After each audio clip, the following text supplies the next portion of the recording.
Out talking about the first take-home test. With intro, especially the first test, it's very difficult to decide what I want you to look at, but I certainly definitely want you to look at some of the main concepts. As far as the institution chapters are concerned, we're going to talk about those today, but we are going to, we're not going to ignore them, but we're not going to focus on them as much as we are going to later when we get into the time-bind book. Everybody got the time-bind book? You better have the time-bind. You don't need it now. But just make sure you have it beforehand, and you can get that one probably on Kindle. Did anybody get this on Kindle or iPad or anything? Did you get it? Or you just read it? Okay. So how much was it roughly? I don't know. Shoot, like 8, 9. It wasn't much. Yeah, it wasn't that bad. So it's not too bad, and then make sure you get the Armageddon and Waco book. And in those two books, we're going to talk about institutions, and we're going to talk about family, and we're going to talk about the work world. We're going to talk about things like workaholism. We're going to talk about the competition between family and work for your attention. We're going to talk about the differences between somebody who's a company man or woman and a family man or woman. And are these two things compatible? Are people able to have successful, demanding careers and still have a family? And I mentioned this before. How much time do you think Barack Obama spends with his children who are both under the age of 12 on a daily basis? You know? And let me put it another way. If it came out in the press that he spent 6 hours a day with them and didn't get any work done, would he win a re-election this fall? If you were the CEO of a company and you're not paying attention, how long are you going to stay in that job? Right? If you're spending time in your kid's Little League game. So, two of the institutions, remember we talked about conflict theories about differing power brokers in society fighting over scarce resources. So in this instance, and we will get to this as we go along, scarce resources are things like time, energy, attention, emotional intensity, loyalty, all these things. Family and work both want both these things from you. And the work world wants it to you in two areas. They want your attention and time and money as a consumer. They want you to go spend money at their store. And as an employee, they want you to do your job and your duty and be loyal and shut up. Don't make waves, don't rock the boat. Okay? You don't get up, like you say, you don't stand up in a rowboat, especially when it's got holes in the bottom. Okay? You know, and again, you have these instances where people think that they can balance these things off, and I'm telling you from personal experience, at the very minimum it's difficult, if not almost impossible. When I look at, like, some of my colleagues, and I don't know why they do this, because I think it's misguided. They'll be like a year or two away from their dissertation, and when you get your dissertation, you have to write a lot of journal articles, and you have to go apply for jobs, and you go to jobs. It's very demanding, and you're away from your home for a while, and it's very stressful, and you need time to yourself. So, just put it on the table. And I know people who they get married and have kids in this time frame, not just women, men. And I sit there thinking, this isn't going to turn out well. And for every person who's done this, it takes them much longer to get a job. And even though they have the support of their wife or husband, they universally say that it is way too much stress. You know, now some people can navigate through this, but what usually happens when somebody has a demanding career and a big family, like Brad Pitt and Angelina Jolie? They both have demanding careers, although Angelina hasn't done anything in a while. Frankly, Brad hasn't been anyway. But they have demanding careers. They have an enormous family, don't they? They got biological children that are twins. I think, isn't she pregnant again or something like that? 3 biological kids. Yeah, so, and then she's got at least 2 adopted kids. I think more. She's got one from Cambodia and one from Africa, one from Namibia, one from Cambodia, and don't ask me why I know all those people. The only reason why I know this is that Madonna then went and adopted a child from Malawi and got in trouble with the courts in Malawi because you can't take Malawian children out. And I would say to Angelina Jolie, do you think your Cambodian son is going to understand his culture? Do you think he's going to appreciate what you did? You know, and the Namibian kid too. And maybe they were better off with Angelina, but on some levels they're not going to know who they are to some extent. And that's a whole other issue in and of itself. Not only the fact that neither one of them, they're not married to each other, but again, what's the solution there? Do you think that they sacrifice their career for the family, or do you think that they sacrifice their family time for their career? And how do they do that if they pick one or the other? I think it's an important sociological point here. It's the intersection between people's personal lives and the social structure and the demands they place on themselves. So what do you think happens? Who do you think takes care of these kids?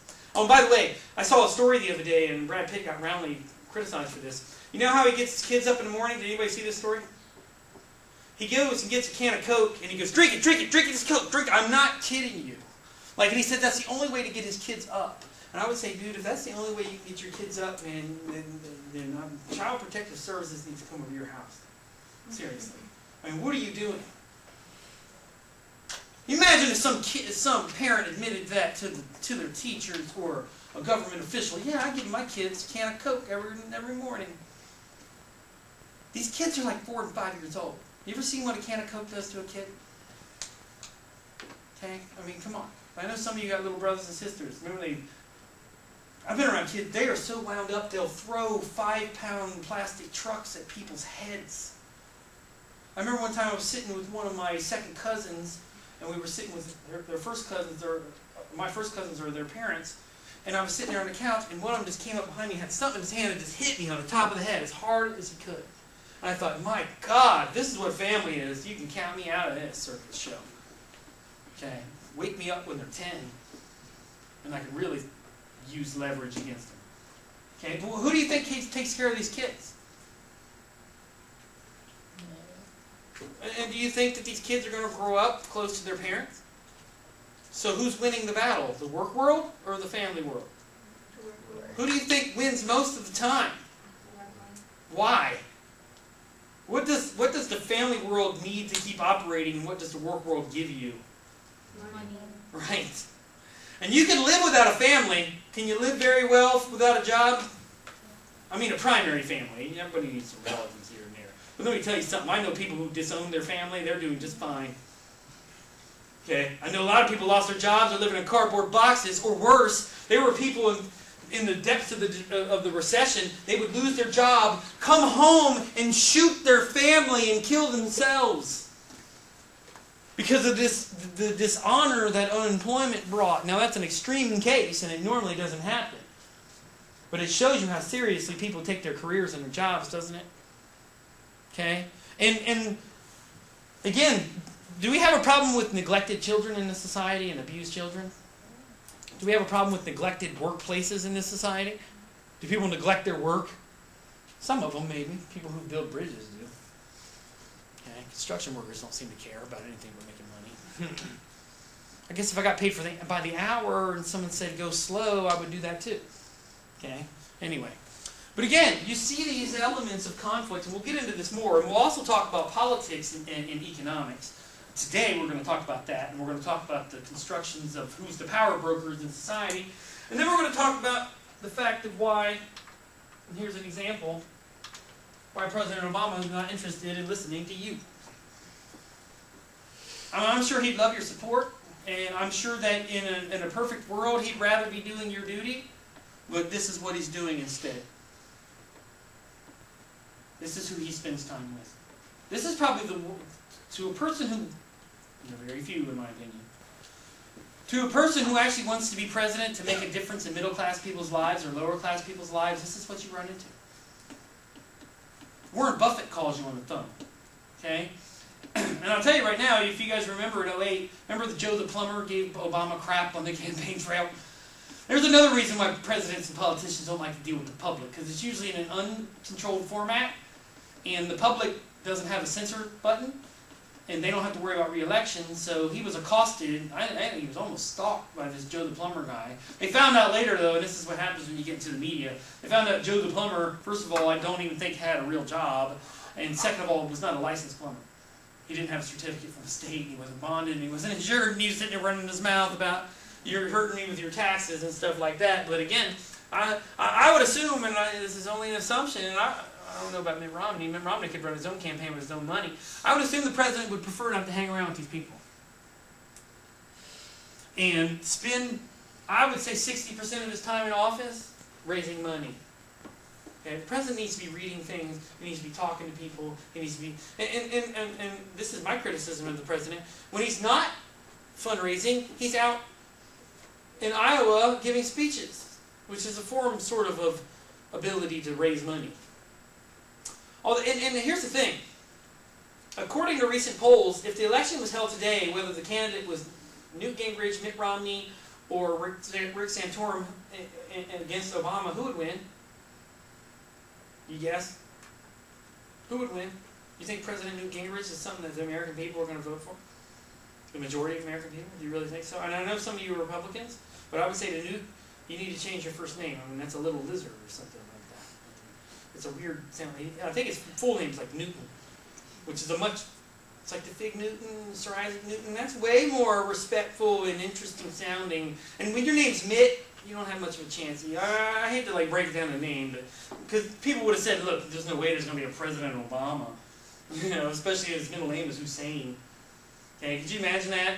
Someone who lived in Indonesia, whose stepfather was a practicing Muslim, and whose middle name is Hussein, whose father was a Muslim as well, would ever get into the presidency, right? So things can happen. Maybe there will be President Mitt. Mitt is something you put on your hand, like a mitten, or an oven mitt. Okay, and I'm pretty sure that's not his real name either. Okay, but Obama would win by like probably about 10 percentage points. So you got to ask yourself. He's got all the attention in the world because he's the president, so he really doesn't need to buy television ads, does he? Does Obama need to tell people who he is? So why is he still raising all of this money? I mean, that just blows me away. So we'll talk about this phenomenon today. And we'll talk about what super PACs are and why you should care. But before we do that, let's go back to the test. All right. So this is due, wait, it's 2/28, is that right? I'll check that date. I'm pretty sure that's the right date. The other class, I just want to, because my other class is March 1st. We'll just stick with this date here. If there is the reason why it's 2/28 and not March 1st is that that's when we start moving into our time-bind section. So, and also today we're not going to be able to get to the race and criminal justice system. We will discuss that next class period along with the family and marriage. And we will talk about also things like social problems and how they're constructed by society. Excuse me. So we'll look. So the 7, 8, 9, and 10, and 11 and 12 are constructions of, social problems. 7, 8, and 9, and 10 deal with race and poverty, and one of them as well with the media. So we will deal with those issues sort of in a consolidated whole. All right. So let's go over the test here. So it's due on February 28th. Answer all 4 questions and type all your answers. You must cite all outside sources used in any information taken from the class text. You'll primarily be using the textbook. And you can see, I mean, like question 1 is chapter 1. You know, remember what is the sociological perspective. Question 2 is from the slideshow I did on the X Games and subcultures, as well as in that chapter. And then you'll see down here at number 3 is for chapter 3, and then question 4 is from chapter 4. So I'm not really asking you about 5, 6, from 5 on down, but it doesn't mean you can't use that information in your answer. I'm not necessarily, and I'm not trying to suggest that you shouldn't read this stuff or be important, but we will integrate these other parts into our other sections. And the other thing is that if I was going to test you on all these chapters, do you really want 10 questions? Because I can give you 10 questions. So I'm trying to do you a favor here. So one of your duties here with this, though, is to keep up with the readings, because if I get impressions that people aren't doing the readings, we're going to get quizzes, and I prefer not to do that. So just make sure that you're doing the reading, and these chapters aren't too hard to understand. And when we get done with these more intro to Soc chapters, we will get more into what sociologists do, like Arlie Hochschild's book, where she went to a Fortune 500 company and did an extensive analysis, both observational research. But what's beautiful about her study, and we'll talk about the research methods when we get to that, is that she did face-to-face interviews, she did observation, she did survey data, she used other secondary analysis from other people who had done research about corporations and family. And what's interesting is that she came in with one idea that she wanted to examine the implementation of family-friendly policies in the workplace. Things like medical leave and paternity and maternity leave and allowances for daycare and all flex time and all kinds of stuff like that. And what she did find a lot of that information, and she hits on that a lot in the book. But one of the main things she finds out was she came in with this assumption that the work world wins over family, but people would rather have it the other way. People would rather have more time with their family than the work world. Is that always the case? Sometimes people's family, she found this out. She found out that some people, and she found this out particularly with some women, who when they went home had to, it's a whole nother job. It's 3 jobs when you go home. You got to take care of the kids, you got to make sure the house is taken care of, and then you got to cook, you got to deal with your husband, all this other stuff. Right? And then maybe you got to go to PTA meetings. It's a whole big thing, you know. And after 8, 9 to 10 hours of work at a factory where you were paid and your boss told you were doing a good job, and you get to clock out at night. When you're a parent, you get to clock out 9 o'clock and be like, you know what? Go talk to the police, young man, because I'm not your parent anymore at 9 o'clock. Okay. If you survive the night, I'm your mom again. Right? That's not the way it works, is it? So what she found out was that the workplace, because it offered rewards and limited responsibility, was much more attractive.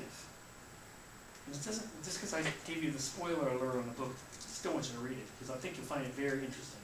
She said they found that work was more like home and home was like work. That home life was a nightmare.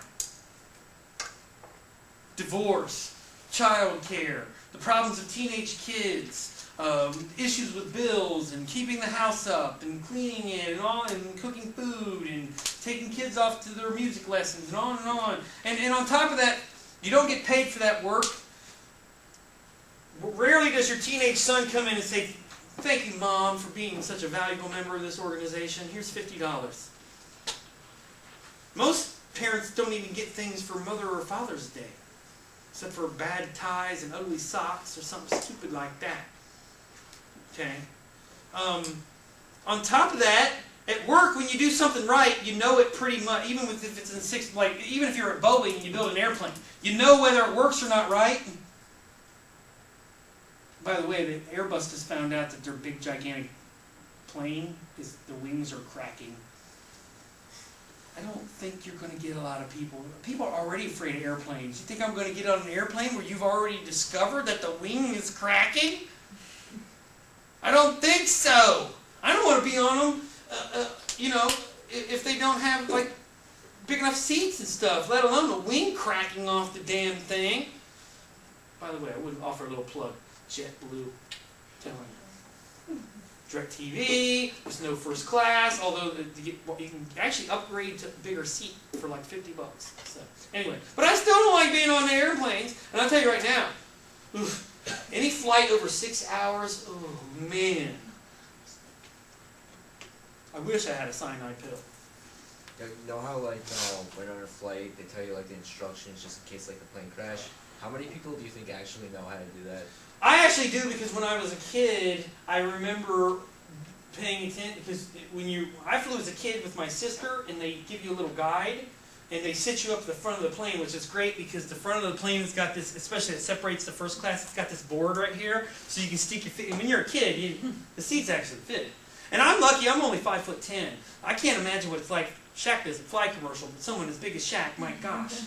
You know, I mean, my gosh, you know, I mean, it must be insane. But, so I paid attention to that, so I do, but I would guess that probably a lot of people don't understand. And let me tell you something. Don't turn my seat cushion into a flotation device. Turn it into a parachute. You're not going to survive a water landing, most likely, at 30,000 feet. Now, I know, remember the Miracle on the Hudson? Remember that one, where they landed it? Which, I'm telling you right now, that's like you winning the lottery twice in the same week. I mean, that's how uncertain. Do you realize that airplanes are essentially made out of fiberglass? And they're hollow, the wings are hollow. That's why it's one of the reasons why, if you saw 9/11, when it hit, it exploded into pieces. Like that Flight 93 in Pennsylvania, that thing was scattered over 6 miles or something ridiculous like that. And I will repeat something that Jerry Seinfeld repeatedly said, or one comedian said, if the black box is the only thing that survives, why don't you make the plane out of the black box? And again, I will repeat to the airplane, give me a parachute. Give me an umbrella. Give me a cushion. Don't give me a flotation device so the sharks can come and eat your dead body while it's bobbing in the water. I mean, that's what it is. It's like, so the sharks can have a good meal. Because I'm telling you right now, you're not going to survive a water landing for the most part, even at a couple thousand feet. Okay? You ever been water skiing and hit the water? You're doing 45 miles an hour. Airplanes are doing 700 miles an hour. Okay, at an incredible force. So, but anyway, I'm not sure why exactly we got on airplanes. Anyway, oh, it was the Airbus thing that cracked. Anyway, so again, all right, let's go back to the test. I don't want to. Sometimes I have an issue with like going off on tangents, but sometimes the point is well made. So I'm trying to make these points here. But let's go. I know what I was trying to talk about was why you should read these other chapters and stuff, and we're going to get into these things. But anyway, let's go over the test, and then we'll go to some of the other stuff that we're going to talk about today. So one of the things, I don't know why they have chalk in here. Oh, I'll get some chalkboard in there. Let me get a marker.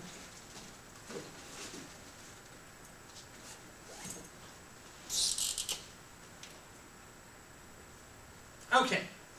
All right, so to show you what I want you to do as far as citations are concerned, those of you who were in my previous class, it's going to be a review for you guys, but anyway. So, you know, for the intersections collection, what I want you to do, unlike, I have an institutions class, not at this school, but I use an intersections reader, it's a bit smaller. What I want you to do when you cite this is find out which author it is. So if it's chapter 1, and I want you to tell me what chapter. So Hensland, chapter 1, and then put the page number. For any kind of direct quote or fact. Like when you go, what is sociology? You can paraphrase that as the study of society, and this is how it takes place and stuff. But you still have to cite that. You didn't come up with that. And believe it or not, and maybe this is part of the problem with sociology, most people, I'm telling you right now, when I tell them I'm a sociologist, they're like, what? It's like telling somebody you're an oncologist. Maybe tell me what an oncologist is? Huh? Right, it's somebody that studies actually the disease. There's an epidemiology, basically, oncology. Don't they do like tests whether or not somebody has the disease? So, but anyway, I mean, and I'm well educated and I still don't completely know. Like a comptroller, I have no idea what that's how, I mean, I sort of have an idea. Or like a claims adjuster, what the hell is that? Right, so even though sociology is a well-used term, and you hear people on the radio go, this is getting sociological. There was actually a Seinfeld episode where they talked about sociology, or at least like a sociological experiment. If you guys remember the episode where George wore the fake wedding ring to see if girls would hit on him, or women would hit on him.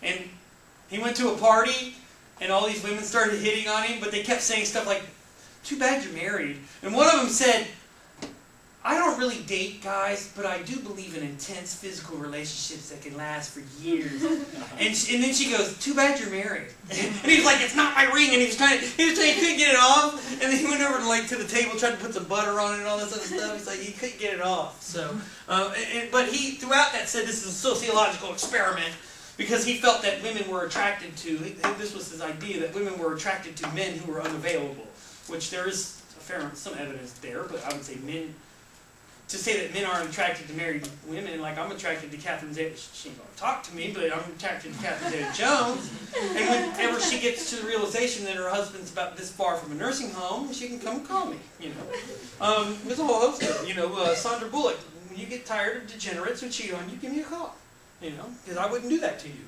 okay? Tiger Woods' wife can call me too. You want somebody who's gonna buy you more than a 6-inch sub. Hey, it's good for Tiger, $5 subs at Subway, man. You're going to splurge and get a foot long next time for your date.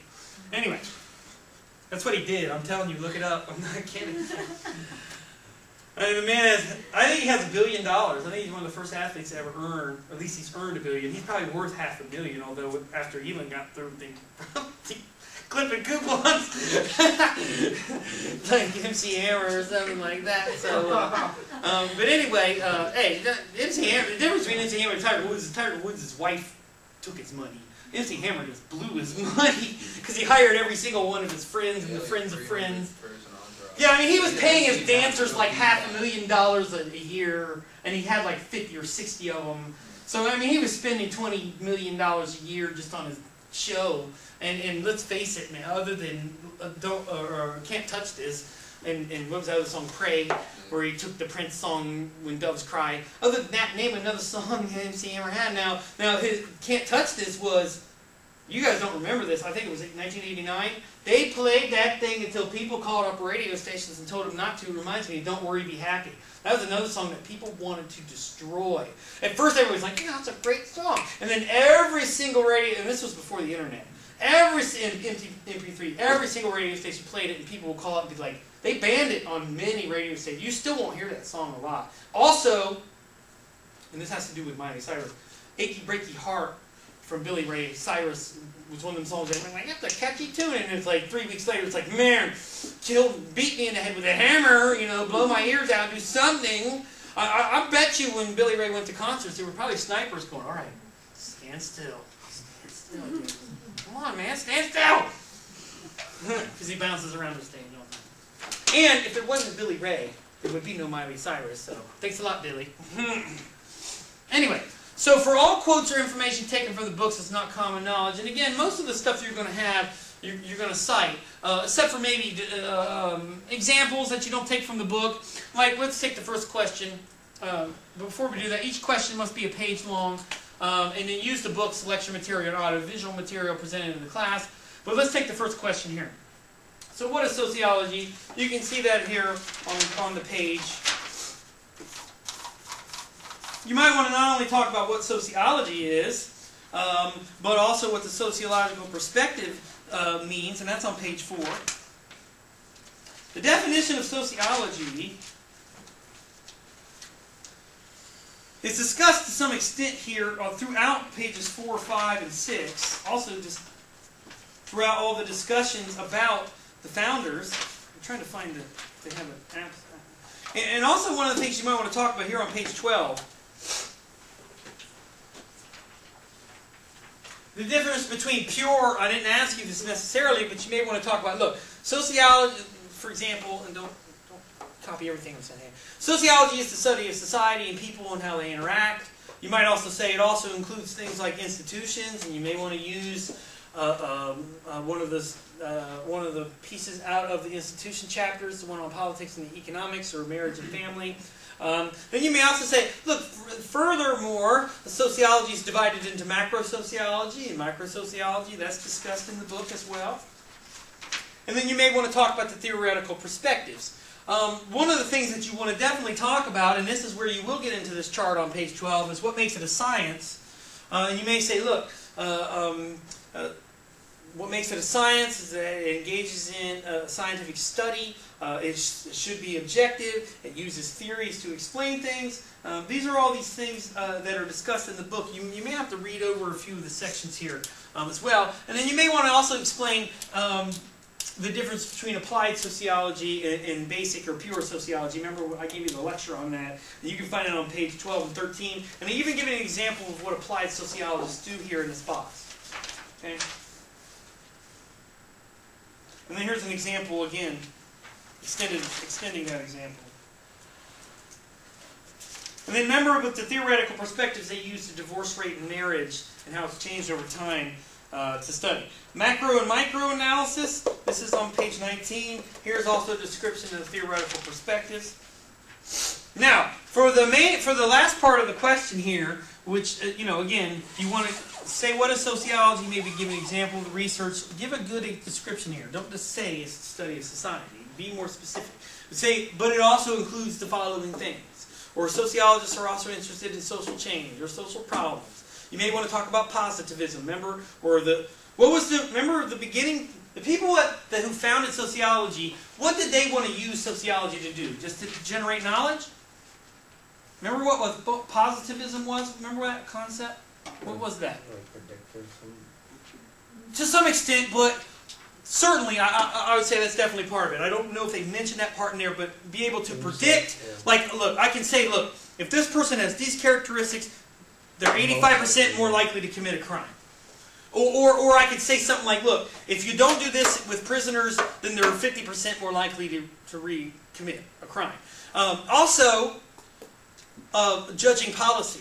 Remember? Suggesting policy. And using sociology to drive social reform. Saying, look, I did a study that said corporations have a very male-dominated corporate culture. here's my suggestion. We need to do diversity training at work. We need to do seminars on sexual harassment. They need to start new rules in workplaces. For example, they need new dress codes, or they need rules about what you can put up in your cubicle, all that stuff. So you can talk about that, right?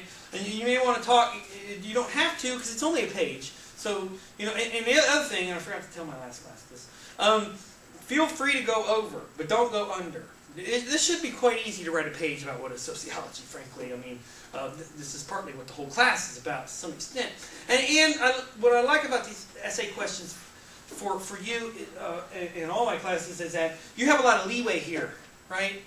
Maybe you're not interested in one aspect of sociology and you're more interested in one other aspect. This gives you the chance to say, hey, look, this is what sociology is. This is what other people say it is. This is what maybe I think it is, or maybe you want to make. You can, for example, you can take a position on whether or not you think sociology should be more positivistic or activist, or versus not. And then the second part of this question here is explain the scientific method. That is on page 20. Starting on page 20. Remember those steps we went over? Yes. You know how you said, like, at the end of the sentence or whatever, if you write that, like, if you take, like, let's say, like, in sociology, you said there's a lot to write about, and there's, like, numerous guides, can I just wait until the page is done and put everything on the page? If, like, if you paraphrase, like, for example, if you took from page 3 and 4, and you took different, and you paraphrased it in your own language, at the end of the paragraph, then just put, and you can even put, like, pages 4 through 6. That's perfectly fine for the essay question. During a research, and even during a research paper, that's fine. What you don't want is at the end of every sentence. That looks strange. Yeah, that's what I was asking about. Yeah, so don't do that. And if you have any doubts, but if it's a direct quote inside the paragraph, you need to put a citation there after the direct quote. Or you can even say, on page, for example, on page 4, Henslin writes the following and directly quote it. And then you don't need a parentheses because you told me that it was Henslin and what page it was. Yeah. So you can actually cite inside the text by saying something like this. On page 4, you may want to put in our book, Henslin says the following, right? And put a quote there, right? So you can do that. That's perfectly fine. And then even at the end of the paragraph, it still has other information. You put Henslin 4 through 6. So only for a direct quote, you write that at the end of the sentence and at the end of the paragraph. Well, you don't have to do that, but that's one way to do it. Okay. You often see this not only in books, but in journal articles. Somebody would say, an influential study in 1988 by Bachman suggested on page 48 of his article the following. Now, most of the time with professional writing, for example, in a lot of books, you don't want to use direct quotes.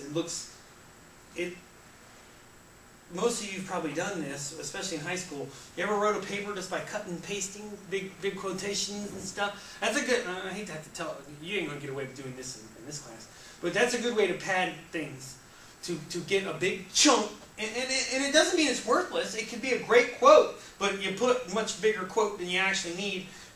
That's one of the reasons why if you write a professional book or a journal article, if you do that, you'll get it back and say, why are you quoting when you should be interpreting and paraphrasing your own view of what this information means. Whereas just quoting somebody, you have to have the analysis afterwards when you should be saying, for example, a study done by Smith in 1972 suggested the following. Another study he did in 1982 showed the opposite. Whereas you didn't quote anything.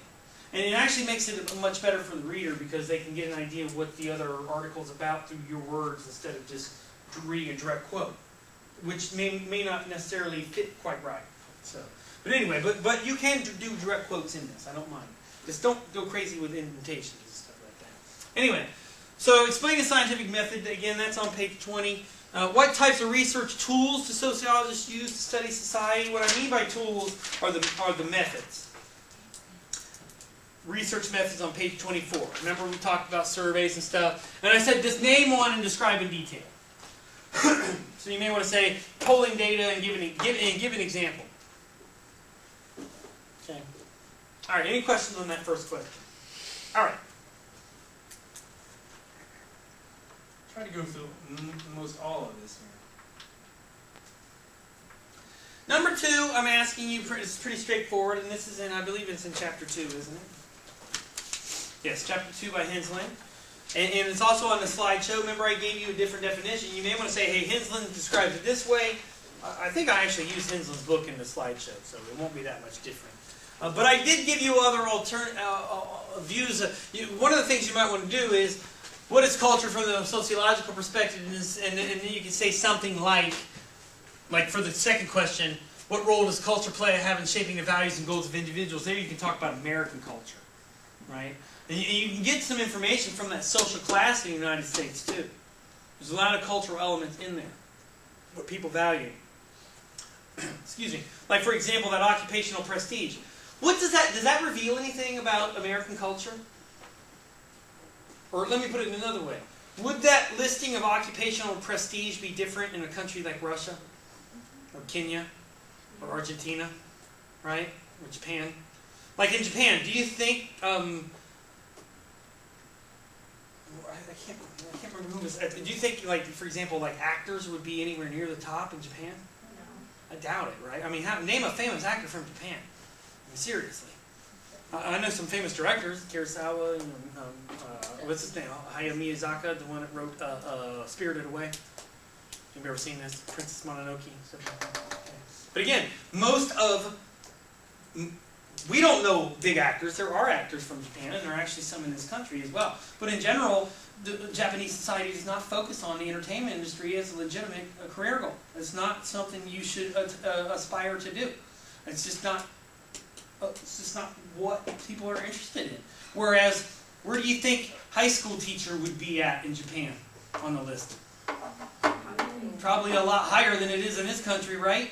And you can see this in the income too. And if you look at those things on occupational prestige, what it speaks to is what do we prioritize, what do we value, and what do we respect, right? And you saw doctors were near, I think they were at the top of the list, weren't they? Weren't they number 1 on the list? Let me look. Was it? Yeah. Yes, 86%. Average of 60 countries, 78%. And if you actually look at it, that's a good way to compare it. You see on the right-hand side, they give the averages of other countries. So, for example, police officer in the United States is 61. The other countries, it's 40. Can anybody tell me why people wouldn't respect the police in Syria? They're all crooked. Plus, what the hell are they doing right now? Yeah. Killing people in the streets. And for most people, like if you're from Nigeria, the government's the enemy. You know? And the police are the tool of the government. In this country, are the police always the enemy? No. Let me put it another way as well. Do you think that all racial groups view the police the same in this country? No.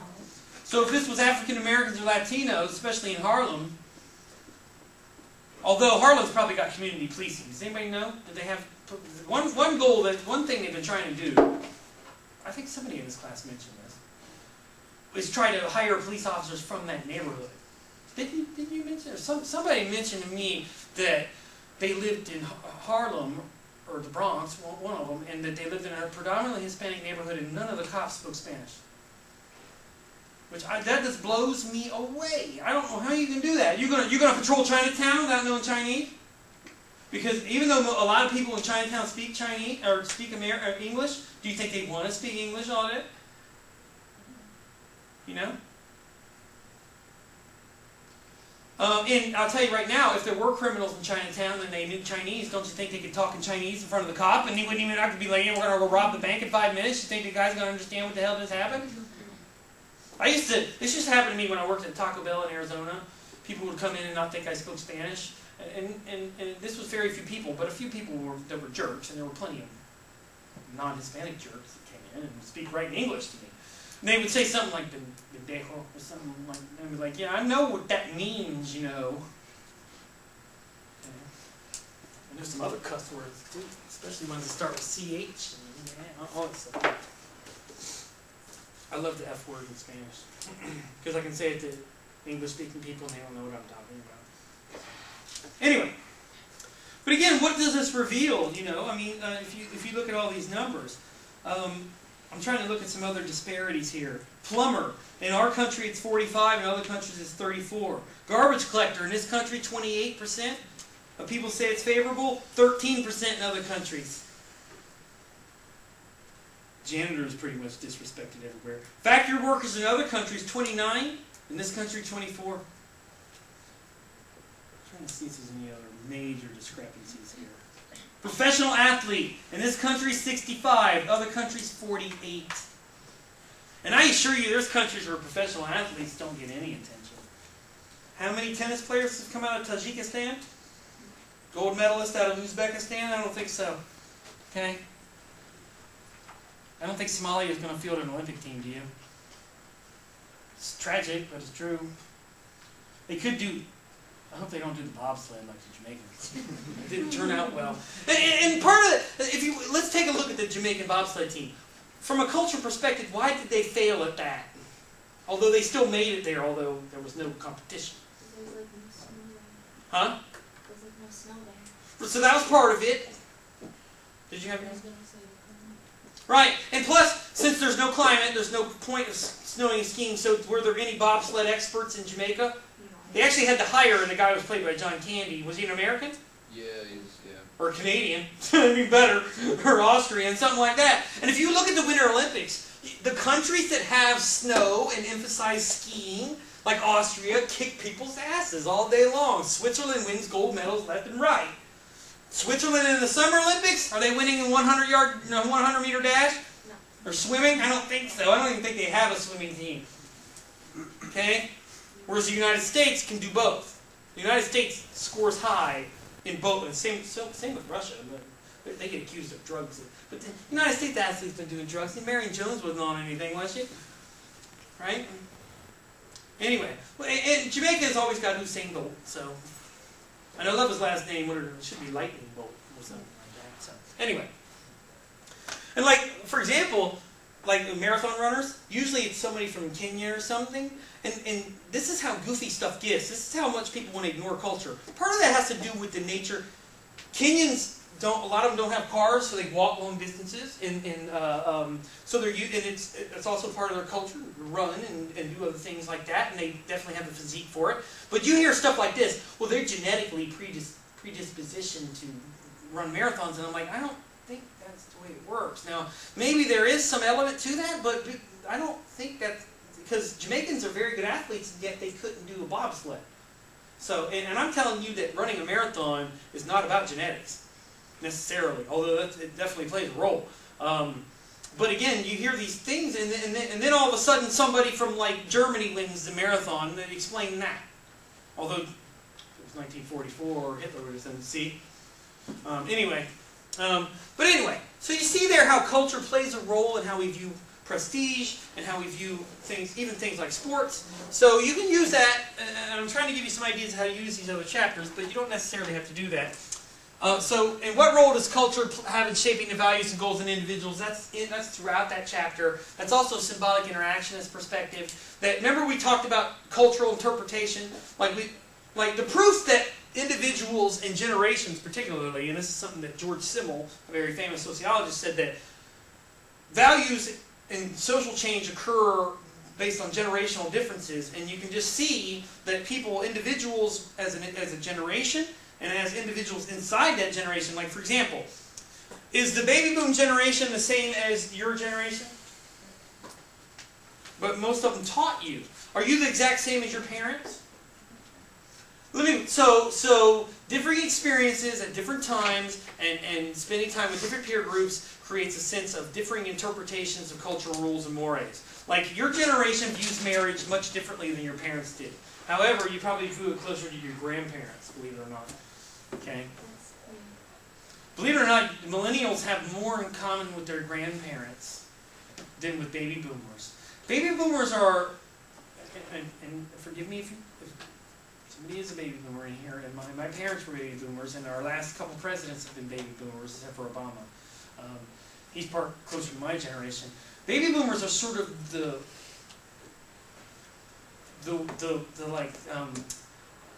odd man out. I mean, baby boomers lived in a weird time. They lived in a time right after World War II, or they had massive amounts of affluence. Most of them were spoiled rotten to the core.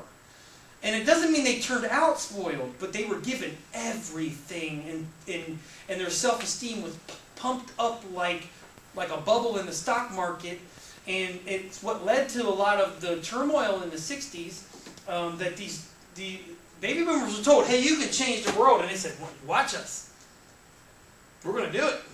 Now, they didn't accomplish as much as they did, but I'm going to tell you right now, don't tell me that the women's movement, the environmental movement, the civil rights movement, the anti-war movement, and the counterculture had no effect on America. Look at the way people dress now, look at the way people talk. Like if this was 1951, all of you would be in suits and ties, and they would probably write you up. Think about how women were treated in the 50s, think about how minorities were treated, think about how gay people were treated. So they did do a lot of good things, but they also ran up a $15 trillion national debt, and on and on and on. And one of the things that has occurred is that their children, like me, looked at them and said, I don't want to be anything. Not only do I not want to have the same job as you, we don't want our legacy to be this, to the national debt and the turmoil in society and stuff. Maybe that's a bad decision, maybe that's a good decision. Here's another example of how individuals interpret culture differently. If I took two people from the same generation, are they going to have the exact same views? And this also plays into what level of importance do Americans and American culture place on being unique and being an individual? A high level or a low level or a medium level? How many people say there's a high level emphasis on individual rights, individual perspectives? Raise your hand. All right. How many of these are medium focus? Low focus? So virtually nobody said low. Okay? I'm glad that people said medium, because you should realize that there are forces beyond your control. It's like the Matrix. You think you know what you see. Okay? I love the one scene in the Matrix where the guy is sitting there talking to the agent and he's eating a steak. Isn't that guy showing up on campus? Yeah. And he's supposedly speaking about mental illness. He's probably bipolar or something. And he's sitting there talking, he's eating a steak, and he's going, I know this isn't real. And my mind knows it's not real, but I don't care. And that's the way a lot of people look at the way people view their role in society. That I know this is not, like, I know this is a delusion, that I think I can fully control my destiny, but it's a valuable illusion because it keeps me from panicking personally. If you went around every day thinking that everything in the world was out of your control, most people wouldn't get up and leave the house, would they? That you have no decisions, or your decisions don't matter, and that no matter what you do during your life, nothing good is going to come of it. So I think that's maybe a little bit, that's the low end of individual impact. The high end, I think most people consider somewhat of a delusion too, that individualism shouldn't matter so much that it causes social discord. Like, your personal decisions are yours up until you start impacting someone else. So Steve Jobs' personal decision to drive his manufacturing out into China was his decision, but it had serious ramifications throughout the social structure, didn't it? Or Walmart's behavior. Right? That these things are not, things don't happen in a vacuum, but it does come back to the point individuals have a lot of power determining what is real, what is not, what they want to believe, what they want to reinforce in their own lives. Just as importantly, what they're going to try and teach their children. But again, the quickest way to get a child not to believe what you believe is try to force it down the throat. If you're a lawyer and you want your kid to be a lawyer and that's all you talk about all day long, you know what they're going to do? They're going to grow up and be an artist, a starving artist too. They'll make paintings or something like that and live in a loft somewhere with 14 other people. I'm serious, you know. I mean, it doesn't always happen, but what determines how you're going to react to your parents? How much emphasis you put on individual uniqueness and your own individual perspective. And if you're somebody who comes to the conclusion that being a lawyer is good for you, that's the direction you're going to go. Okay? Like, how many people here, you want to do what your parents are doing? What does your parents do? Nurse. Huh? A nurse. Really? Okay. And did they force that down your throat, or did they say things like, whatever you want to do, we'll support you? Because a lot of parents say that. I think they were in the middle. Like, they were like, yeah, it's like, you should become a Did they ever sit you down and go, this is some of the horrible crap in the job? Like, you're going to have to change people's bedpans and IVs? Actually, more often now, they're saying it. Now that you're already in the program, they're like, oh, now it's time to level with you. Yeah, I took care of 23 patients. I had to intubate some. I'm like, Yeah, that's like telling somebody, be a nuclear engineer, and then they go, you know what? You're pretty much likely to die from nuclear radiation poisoning in your hair. Like, you might be sterile. It's like, you should have told me that before. Or like somebody thinks, some parents think, being a lawyer is dynamic, and you're up there in front, and people love you, instead of like, you know what, son, I got 15 death threats in the past 5 years. I've had to sit and do paperwork for 10 hours a day to prepare for cases. I barely get any sleep. I've been divorced 3 times. You know, I mean, that kind of stuff. And nobody wants to be honest. It reminds me of like how people sell like products in the store or medication. Like, this medication is wonderful, and then side effects include blah, blah, blah, blah, blah, blah. Or like a loan, you ever seen these commercials for home loans, and then at the bottom of the screen it's like 10 pages of stuff you couldn't read with it. I've stopped the TV before and gotten the magnifying glass out and tried to read it. Okay? That's why companies do that, because they're now legally not liable, because they inform the public, but they don't want you to read it. Okay? Same with any kind of mortgage application. You ever seen a mortgage application? Federal budget lists. I mean, seriously, and they wonder why this housing crisis happened. This was one of the reasons. I mean, and are Americans people who like to sit around and read paperwork, boring-ass paperwork? And another thing, if you've ever read a mortgage application or even like a bill, or like, if you've ever read the code book for the school, it reads like, I might say Beetlejuice, it reads worse than radio instruction. It's like, in subsection 7b, in accordance with section 1c and section 6a, it says the following: herewith by that we support the actions and statements in section 11a and refer to addendum A. And it's like, what? Nobody wants to read that. You wonder why politicians spend all their time raising money. Do you really want to sit in a room where nobody's yelling your no, Obama, right? You want to shake your, like, stepping on people to shake your hands. That's got to be a weird phenomenon. Because when Barack Obama wasn't a senator, 1 million people didn't show up at his speech like they did in Europe. And he didn't win a Peace Prize. And I guarantee you people weren't trampling people to get... That's got to be a weird feeling, you know? Just like when you first become a celebrity. It's got to be weird the first time you go to the grocery store and people are like, hey, you're so-and-so! And like, nah. I would always play it off. Be like, yeah, I get that all the time. I would say something like this: do you really think that if I was an international actor and had millions of dollars, that I'd be at Pathmark or Wallet Bombs? Come on. You know, I bet a lot of people do that, or worse. Michael Jackson used to put putty on his face, and he actually got the police called on him because he went to a jewelry store and he had all this crap all over him, and he looked like a robber. And I guarantee you there's some racial profiling going on there. And he had all this, he looked strange. He had a wig on, and he had sunglasses and a hat, and he had, I'm serious, a fake putty nose and a fake chin and stuff on his cheek. And any reputable business person, especially at a jewelry stores get robbed, especially in LA. They called the police on him and they found out it was Michael Jackson. And I bet they were like, I'm sorry, sir. And I bet he told everybody not to go to that jewelry store. my uncle, he was on The Sopranos, and like all of his fans are like men. Is he a regular person? Yeah, he was Big Sal. Right. And so like all of his fans are like older men, and he says that they're like worse than like female. That's hilarious. They don't want his underwear or something, do they? What? They don't want his underwear or something, do they? No. Okay. Kisses from heaven or something on an autograph sheet with lipstick on. I find that funny. But I bet when he goes to the movies, because there's a lot of young people at the movies. Yeah, no. Yeah. Although if you go on the afternoon on Friday, Yeah. then there's I bet if he goes to the mall at 10 o'clock, he probably gets mobbed. I used to work at the mall, and every day before the mall opens, and this is actually smart, older people come into the mall, especially during the winter, and even in the depths of the summer too, when it's real hot. And they're mall walkers, and they're actually encouraged to do this because the mall wants the place to look like it's busy, and eventually, you know how people are, and especially older people. This is why telemarketers call them on the phone. If they see something they want and they got the money, and they're going to buy it. If I'm 82 years old and I want to buy a $500 bottle of wine, I'm going to buy it if I got the money. I don't care anymore. If I don't drink it, I'll give it to my kids or something like that. But I often think about that. When I get to 95, how extreme is my behavior going to get?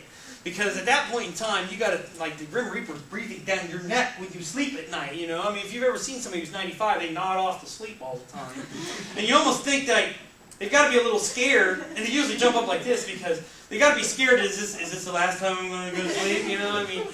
So the scary part is if you get to 95 and you live to 120, you got another 25 years to go. I mean, my gosh. I mean, imagine getting to like 65 and knowing that you got another 50 years to go. That's a whole nother lifetime. And most people don't save that type of money. So it becomes an issue. But anyway, so there are some of the elements of culture and stuff. And then the individual culture. And then explain and give an example of subculture and counterculture. So I want you to give a definition of both, which is in the book. And then you can use whatever you want. Now remember, counterculture. Here's a. It's called a syllogism. It's like all drunk drivers are drunk, but all drunks are not drunk drivers. Something like that. All countercultures are subcultures. Not all subcultures are countercultures. Does anybody tell me the difference between countercultures and subcultures? Remember we used the X Games as a subculture. Why isn't that a counterculture? It's not everywhere. Well, that would actually be the opposite, though, of a counterculture, necessarily, though. So, yes. I feel like it's their own individuality. Like, So that's part of what it means to be a subculture, but counterculture is that way, too. Like, let me give you some specific examples. What's the difference between Shaun White and the head of the Hells Angels? Or Al-Qaeda? Do you see the difference now? Yeah. So what do counterculture people want? What's their goal versus a... Subcultural people want maybe their own club. They want people to leave them alone, right? Or again, I've mentioned you this. Bowling teams are subcultures. Race is a subculture. Class is a subculture. Like if you're Southern and not even like in the, and most of you have been in the South, you know this. Like in the South, Northerners look at the South and they go, "Oh, it's just the South." Southerners look at that and they distinguish between if you're from rural Mississippi or you're from urban Alabama or if you're from Birmingham or you're from Montgomery. That's a big difference. Or if you're from Georgia or if you're from rural Georgia. These are big differences. You're from rural Georgia, you are nothing like somebody from Atlanta. I'm telling you right now. Those two, you take those two people, they are absolutely different. Okay? I mean, you take, I hate to kind of stereotype the South a little bit, but I'm telling you right now, people in rural Georgia are much more likely to hold racist views than somebody in Atlanta. Okay? And they're much more likely to have a Confederate flag outside their house and a whole bunch of other stuff. It doesn't mean they're the worst people in the world necessarily, although it's probably not good. And to give you an example, some state senator or something just got in trouble because he's got a Confederate flag out in front of his house. And to him, that means Southern pride and the state's rights. To African Americans and other Northern people, that is racism and violence. Who's right? You know, so part of this has to do with interpretation. But for example, let's take the Klan. Is the Klan a counterculture? And why? If it is, why or why not? We still haven't gotten to the definition of a counterculture. What's that sound like, counterculture? Going against somebody. Alright, you're trying to destroy, your ultimate goal is to throw the culture into disarray or destroy it. Like communists. Their goal is to destroy capitalism. Al-Qaeda's goal is to destroy America as best they can. The Hells Angels have no desire in obeying the law or not. Here's how you can tell whether or not somebody's a subculture or a counterculture. Subcultures on the weekend will go bowling.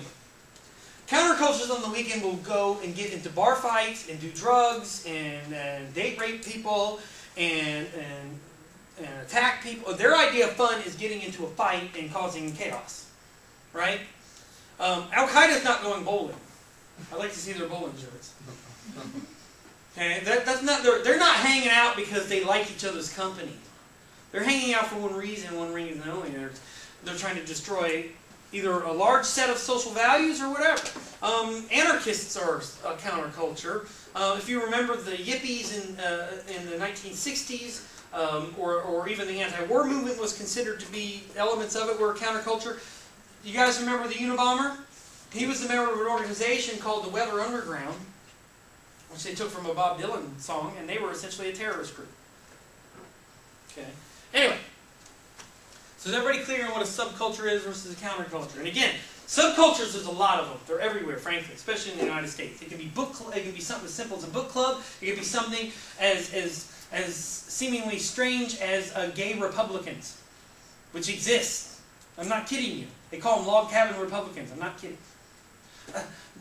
Some of you look incredulous. There are actually gay Catholics, too. Do you guys realize this? I'm not making this up. Just like there are small black organizations that are against affirmative action. And there are women who are against feminism. Okay, so subcultures can be seemingly innocuous, like a bowling club, but they can also be somewhat strange and out of the ordinary. Okay, like gay Republicans, or gay Catholics, or whatever. Okay, or people who are in families who don't want to have children. That's sort of a subculture. Do most people who have a family have kids? I mean, the stats is probably 80% of married people have kids. So you're in a minority there. Or people who don't even get married, which is not a subculture as much anymore. Or how about, here's another one maybe some of you are familiar with. How about fraternities and sororities? Why are those subcultures and not countercultures? And what makes them subcultures? This might be a good example. What makes a frat a subculture? If they like stay within their own group, I guess. What kind of things do they do? Why, like, for example, do you use your real name in a fraternity or sorority? Huh? What do they do? They have, what do they have? Nicknames. Yeah, they have their line numbers, their line names. Right, if you've ever seen Animal House, if you remember, if you've ever seen this movie, and if you haven't, I probably shouldn't encourage people to watch it because it's all about drinking and all kinds of dope and stuff. Donald Sutherland smokes pot with his students, and anyway. But it is a great movie. But one of they're hazing them. They get them. They go roust them out of the dorms. These are the pledges. And they roust them out of the dorms, and they spray fire extinguishers on them, and then they spill beer all over them, and then they make them. They bring them in, and I don't think they spank them, but at the other fraternity they were beating Kevin Bacon, and they're beating him with a wooden paddle. And I'll tell you right now, that's when I leave. Okay, Skull and Bones, you get the paddle out. You ain't paddling me, okay? Because I'm going to grab it out of your hands and beat the holy living crap out of you. There won't be anything. They're going to have to pull me off of you. You ain't paddling me. I'm a grown man. You are not going to paddle me. So that would have been the end of that. Okay, so I don't know what that's about. When I was in Bowling Green, they made this one kid eat like 30 one of those really red peppers, and then make him drink a lot of water. The other guy, they made him swallow goldfish. All kinds of stuff. But in the Animal House, they're in the scene and they're giving everybody their nicknames. And he says to Tom Hulse's character who played Amadeus in Amadeus, and he says, "Your Delta Chi name is Pinto." And he goes, "Why?" And John Belushi belches and he goes, "Why not?" And then they get to the kid that they don't like. He's a little overweight, and his name is Dorfman. And they go, "Dorfman, we thought a lot about this. And your Delta Chi name is Flounder." Which is not a compliment, right? And I knew the fraternity guys that I knew at Stony Brook, I knew them by their nickname, not their real names. I had to actually ask them what their real name was. Because one of the guys' name was, and he was African American, but they called him Bruce. And they called him Bruce because of Bruce Lee. The one guy, he was from the South or somewhere, and they called him Cletus. One of them they called Mang, which is, you know, in Scarface where he goes, "F you, Mang." That's what they called him. And again, and one of them they called Bubbles, which I don't know why. They wouldn't tell me why, which kind of concerned me a little bit. But I was there one day when they were hazing them, and they had them lined up, and the Cletus guy, they'd probably kill me because it's all secretive and stuff. And they were stealing like sorority paddles, and the sorority would steal it back, and they'd have mixers and stuff. But he was sitting there going, screaming and going, blah, blah, blah, blah, blah, blah. And I was sitting there going, and I wasn't supposed to be there. It was like a secret Saren. And I was sitting there going, oh my gosh, what is this about, right? And so why would people put up with that kind of craziness? I thought Americans weren't people who joined things. What's the benefits of having a sorority or sorority fraternity? It actually helps you when you get out of school.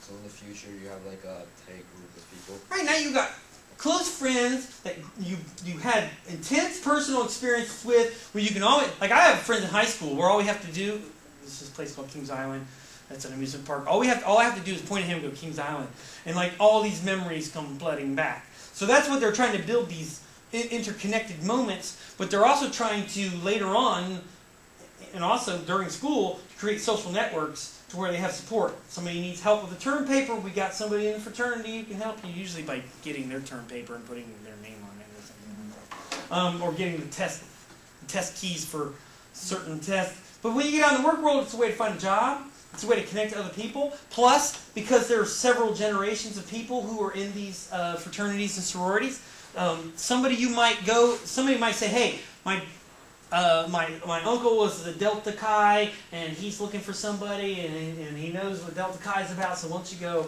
apply for the job? And people get these things, I'm serious. So, especially if you're in something like Yale Skull and Bones. Can anybody tell me the president was in Skull and Bones? George Bush was, right? No, not only him, but his father. Yeah, his father. John Kerry, I believe, was in it too. It's weird. Yeah, and it's really odd. It's sort of like almost like the Knights Templar or like the Freemasons. It's weird. Like, and the Freemasons, for example, gets a lot of. There's a Freemason temple in Port Jefferson, and I walk past it all the time, and there's never anybody in there. And everybody, and a lot of the founding fathers were Freemasons, so people have these conspiracies around it. There's actually a dollar bill on that pyramid is a Freemason symbol. The whole thing about it. Yeah. So you don't. I mean. Reminds me of Days of Confused. It's like, you didn't know, man, this country was founded by aliens, man. George Washington was in the cult, and the cult was in the aliens, man. Anyway, you should read up on it. But that kind of stuff, like, one of the things that, the point I'm trying to make of that, one of the things that happens when you create a tight-knit subculture is that people start to get suspicious.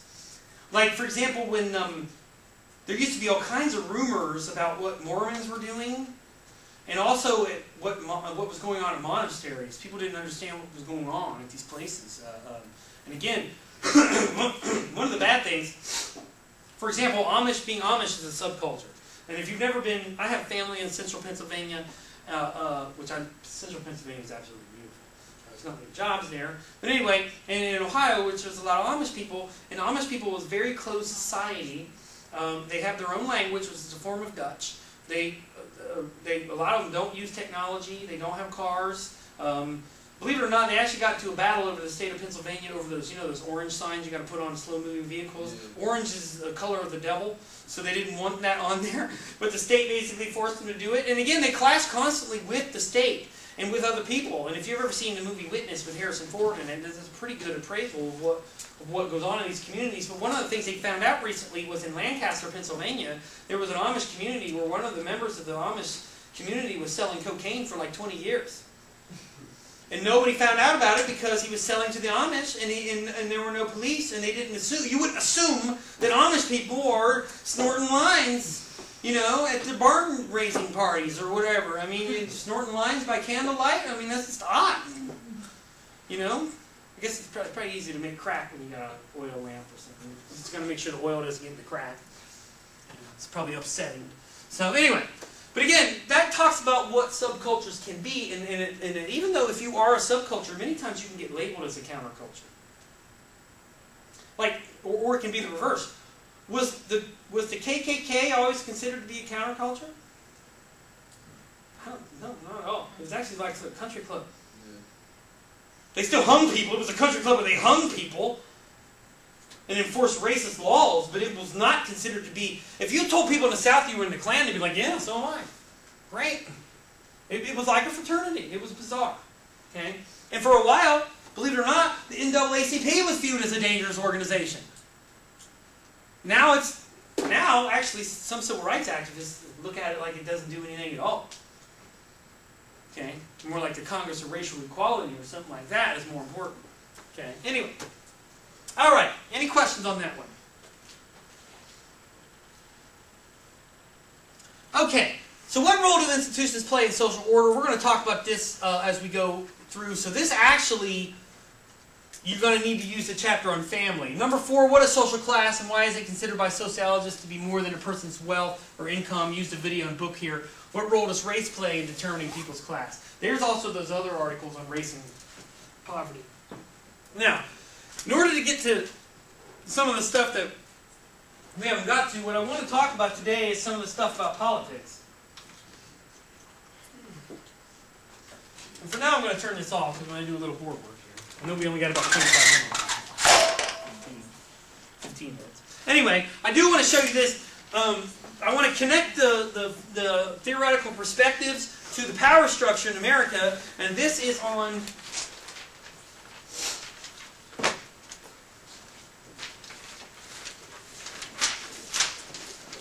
I think it's page 131 and 133.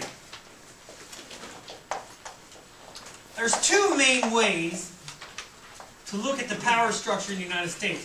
One is pluralistic, where you have a lot of differing groups that are pretty much on equal footing and that they compete with one another for scarce resources.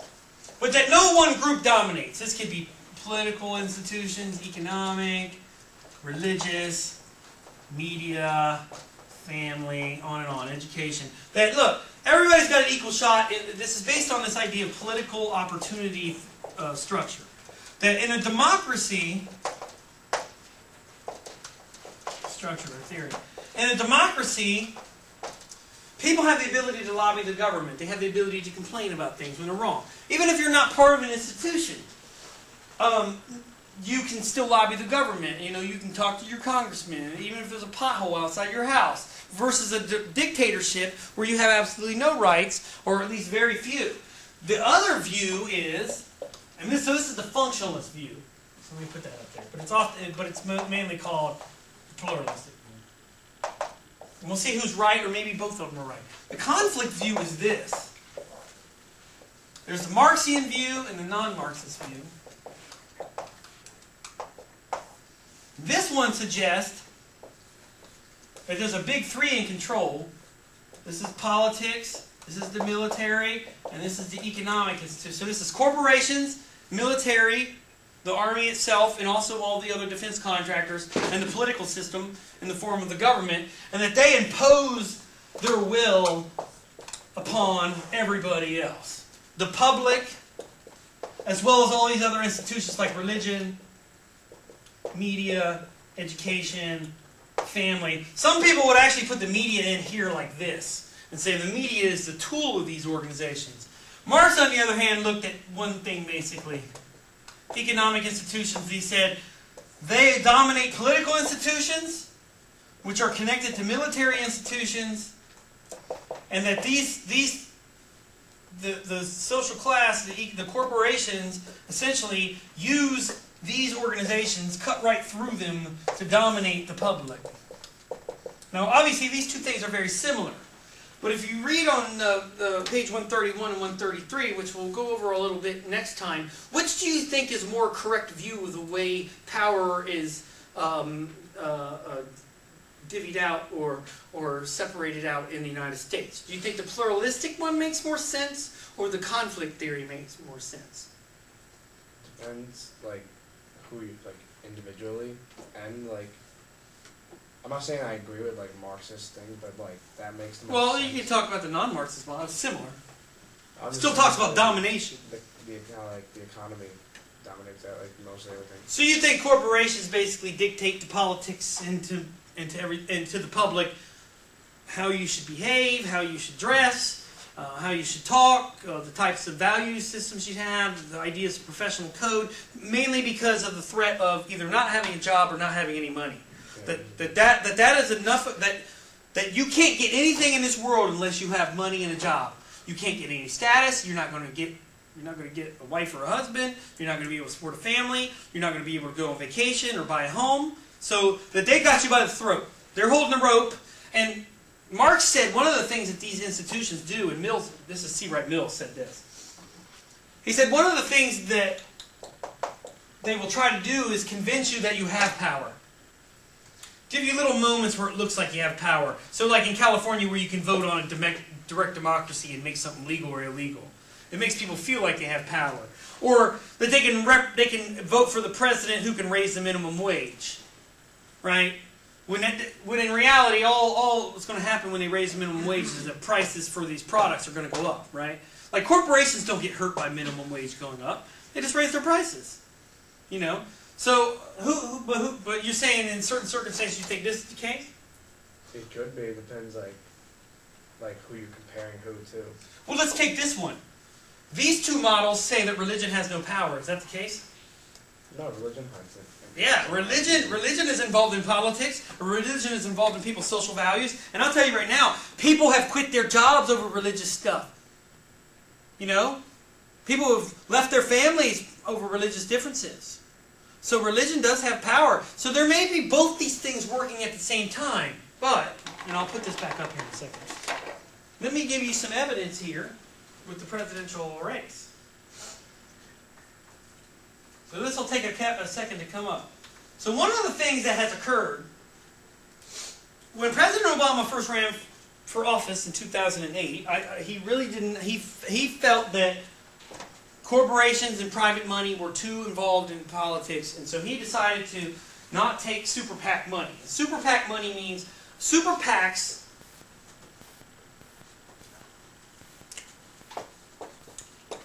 it stands for Political Action Committee. These are unlimited, and many times corporate or from wealthy donors, unlimited donations that are anonymous. And he said, look, I don't want that. If anybody gives me money, I want the public to be able to know who they are. I want to be as transparent as possible. I don't want any, even though I take money from private companies and private individuals, I want the American public to know that I don't do their bidding. Okay? But now he has reversed course, and this is what he says now.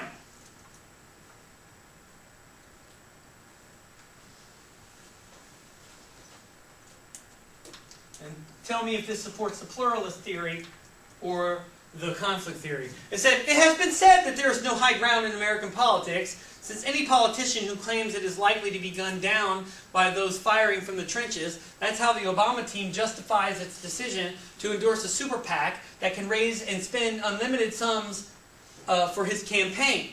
Baloney, good ends don't justify corrupt means. I understand the White House's concern. Obama is a proven fundraiser. He cobbled together an unprecedented $745 million for the 2000 election, and has already, it's actually $1 billion. The statistics are wrong. And has already raised $224 million for this one, when he should have been dealing with the housing crisis. But his aides figure Romney can raise almost as much, and they fear an additional $500 million or more will be funneled to Romney by a relative handful of rich individuals and corporations through right-wing super PACs like American Crossroads. The White House was surprised that super PACs outspent the GOP candidates themselves in several of the early primary contests, and noted how easily Romney's super PAC delivered Florida to him and pushed Newt Gingrich from his first place to fourth place in Iowa. Romney's friends on Wall Street and in the executive suites of the nation's biggest corporations have the deepest pockets in America. His PAC got $18 million from just 200 donors in the second half of last year. That's almost that's $100,000 a piece, essentially, from each one of them. So, according to this article, who's in control of the government? Is the government even in control of the government? Doesn't look like it. Here's the other thing. If politicians have to raise money, but bureaucrats don't, and they don't have to run for re-election, and they can keep their jobs for 30 years, who really controls Washington? The bureaucrats or the politicians? That's why generals make, that's why especially C. Wright Mills said generals are much more important than people realize. And think about it. We've had several generals become president. Most recently Eisenhower, but even before that Grant and Washington and a couple of, I mean, this is not out of the ordinary that military, we always criticize other countries that you let a military jerk run your country, and it's like, wait, what are you talking about?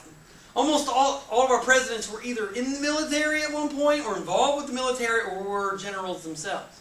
So what people are saying here is that, look, let me put it this way. Does this seem wrong to you? And why? Does it seem weird? And does it seem weird that politicians don't think this is weird? Like, does this make the president look bad? Not even that, but like I guess this is how they get their money to do all. But what do you think about democracy? What I'm saying is, if they have a whole bunch of rich people from like the 1% or whatever dumping all 200 people. It's not even 1%. It's 0.000. They're messing up like the flow of it, and like that messes up. So you're saying that because these people are giving money, they're going to get first dibs at the president's attention? Well, obviously that. I'm saying that they're like offsetting like the way it should be. Like, So what should it be? That It should be individuals that- only give $500 or something? Should there be no, limits? They should go to when they go to certain places. They shouldn't have to have a huge thing set up. They should be able to have a microphone and just talk to people. And So then you they'll think- get their fun. So one way, so I think this is important before we get on to other points. How many people here think that it's a problem to have private money in political campaigns? How many people think it corrupts the system? So a couple of the solutions that have been mentioned was 1, shortening the election cycle. 2, banning all private contributions to campaigns. What's the problem with that? The Supreme Court actually ruled on this. Would they have any more campaigns? Yeah, they would. What they're saying is we're going to publicly fund and limit the money. Say we'll give $10 million to each candidate in the primaries, and then free airtime, which is another solution. And then during the general election, which will only be 90 days, because we won't let you campaign, we won't let you run ads, which they do in England. In England, you call for election 60 days. That's it. And it's publicly funded, and people don't get a bunch of money and all this other stuff, their own money to put themselves out there. And so we'd have this situation where people would be restricted. What's the problem with that? What's the Supreme Court's problem with that? It has to do with the Bill of Rights. The Supreme Court ruled, believe it or not. I'm glad the camera's here. Witness. It's unjust. Huh? So I feel like it's unjust. No, they actually said that it was a violation of the First Amendment free speech. And what I would pose to the court is, so you're saying to me, because Mayor Bloomberg has $9 billion, that his voice and his opinion matters more than mine. That he has more of a right to free speech because he has billions of dollars and can buy TV time, and I have none. The Supreme Court has essentially codified discrimination and inequality in their decision, didn't they? Can any of you run for president with a decision out there like that? The only thing I can think of is that you get a Justin Bieber moment on YouTube and run as a write-in candidate. And I'll tell you right now, even if we took most of private money out, is it easy to get on the ballot as a presidential candidate? No, you need signatures and all this other crap. Go ask Ross Perot what it takes. He hired volunteers. He supposedly spent $300 million, and he had about $8 or $9 billion. And again, I will oppose. So, is that what the Supreme Court was saying? That more people have a right to free speech? Let's go back to this. Do you think this is ever going to stop? You guys just expressed that you are uncomfortable with this reality. How come you can't stop it? And how does that prove that the conflict theorists may be closer to the truth? Let me put it another way. If the pluralist theories were right, could you change this? With some work, could you change this? Protest, write letters, complain. Right? Let me put it another way. Does the president like this? Does he think this is a good way to run his office and everything? Huh? I guess. It doesn't. Well, he agreed to it, but out in public he said he doesn't like this. Yeah, but out in public doesn't mean much when you're getting $1 billion from someone who has no idea. And I'll make this the last point for the day. One of the things I think the president is doing here is that, unfortunately for presidents, you know what they're obsessed with when they first get into office, above anything? What do you think you'd be obsessed with two-term limits? Getting reelected. Don't you think Obama's behavior and his attitude and the way he talks is going to change once he gets into his second term and he doesn't have to run for re-election? Then the gloves come off, and I'll show you who Obama really is. Because if he really, here's the proof, if he really dislikes this, what's he going to do in his second term? He's going to crush these people. The problem is, guess who's standing in the way? These old men and women in black robes who decided the 2000 election in the favor of George Bush because, and it was 5-4 too, who say that rich people, and I have no qualms with rich people, but I have a problem with the Supreme Court, they have more rights to free speech because they have more money than you and they can buy television time. The one good thing about this is the internet throws this out of the way a little bit, because how much does it cost to post a video on YouTube?